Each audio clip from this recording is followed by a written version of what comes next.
Hey, happy Sunday, everybody. It is Mike from the Relating Revolution. It is Sunday and it's about to be the Super Bowl, and Tom Brady's going to demonstrate without a shadow of a doubt that he's the greatest quarterback of all time. If you have any arguments or disagreements about that, let's just put those to rest because it is simply fact. So, moving on from that, I just got out of the shower. I just want to also mention if you guys are not taking cold showers, and that might sound crazy to you, but just do a little research. If you're not taking cold showers, you are missing out on one of the easiest, simplest, most effective ways to hack your hormones, your chemistry, your neurology, your biology for the better. Stimulate your vagus nerve, activate all sorts of good things in your immune system, but generally just feel really alive. And most people think, oh, it's going to be awful, it's going to be awful. And it is. It's a little bit, it can be a slight shock, but it's the right type of shock for the system, assuming that you don't have any major conditions or anything like that, and but it's the right type of shock for your system to actually stimulate, almost like a vaccination, to actually stimulate things in your body that aren't otherwise stimulated, and for the better. So without further ado, the topic today is what you want: some successful therapy without cleaning out your closet, without having to vomit and talk about all of your problems, having without having to come in and speak to this total stranger and tell them all of your most personal, deepest, darkest, most difficult things. Well, guess what?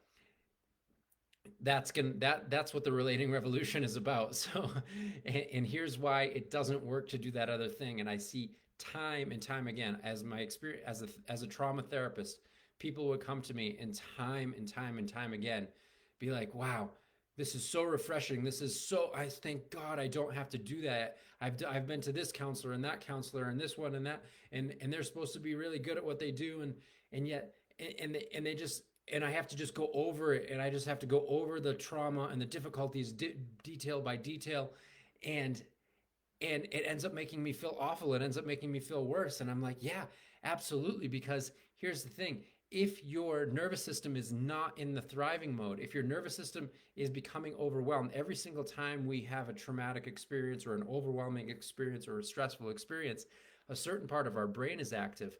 And that part of the brain stores memory in a certain area. Whenever we're having those experiences, those memories are stored in a certain place. But when we're open and kind of regulated and feeling good and healthy, and everything, we're kind of in a flow state, or maybe even just like a relaxed good feeling, well, then all those experiences are stored in a different part of our brain. And the fact of the matter is if you are talking about your problems, either in couples counseling or in trauma therapy or whatever it is, if you are talking about your problems and your nervous system is overwhelmed, you are doing something that is counterproductive. You are actually storing more information and more experience in the part of your brain that continues to be triggered. You are piling on trauma. And therapists, so I'll call them amateur therapists or coaches, but some of them actually shouldn't be amateur. They've been in the business for a long time. They will think, oh, this is great. They're having a cathartic experience. They're releasing. And it's a bunch of bullshit. If you're not actually changing, if the problems are continually re-arising and re-arising and re-arising, then guess what? It's not a release. It's not a letting go. It's just a venting that is actually adding more trouble to the troubled area in your nervous system. However, when we activate the thriving part of our brain, our nervous system knows how to heal already. The same way, if I get a cut on my finger, my finger knows how to heal, right? I don't need to make it heal. I don't need to make the skin come together with the skin. Those of you that work with me have heard this analogy a bunch of times, but I'll repeat it because it's worth repeating.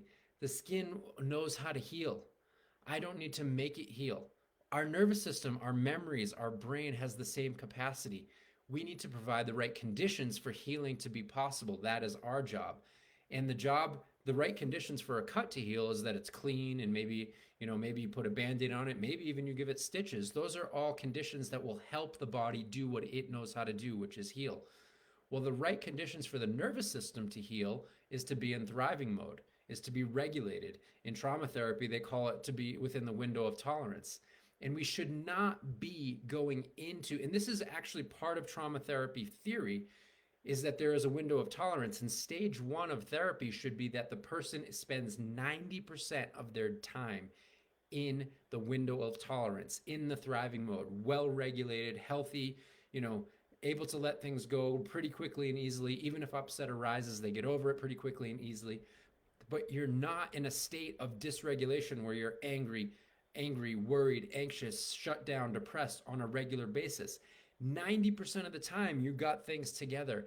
Then you can start going and reprocessing and renegotiating a trauma and moving traumatic memories from the one part of the brain that we mentioned to the other where they are no longer triggered. So here's the thing, you really don't need to talk about all of your problems. In fact, sometimes it is often counterproductive to do so. What we really need to do is create the neurology, the biology, and the chemistry that is the healing and thriving mode so that your nervous system and brain heals the same way that your gut does. There's practical, tried and true things that we can do. So a lot of people are surprised. They're like, well, don't I need to tell you? And I'm like, well, we can. And of course, it's important to feel felt, seen, and heard, and empathy and compassion are just normal, decent human interactions.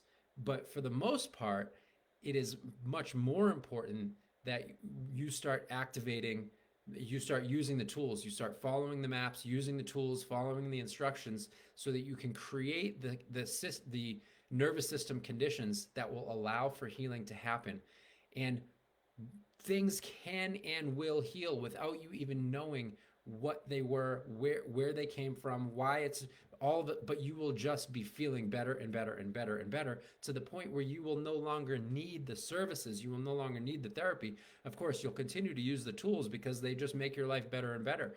But things should be resolving. And if you're just talking about your problems week after week after week after week, and nothing is really changing, I'm going to challenge you to ask your therapist, be like, well, what's going on? Is this catharsis? Is this really releasing, or am I just kind of venting so that, but still adding more material to my brain that is going to not really be digested or processed or stored in the right part of the brain where it's no longer triggering me, no longer upsetting me, no longer causing me nightmares or worries or, overreacting to situations, etc. like that, So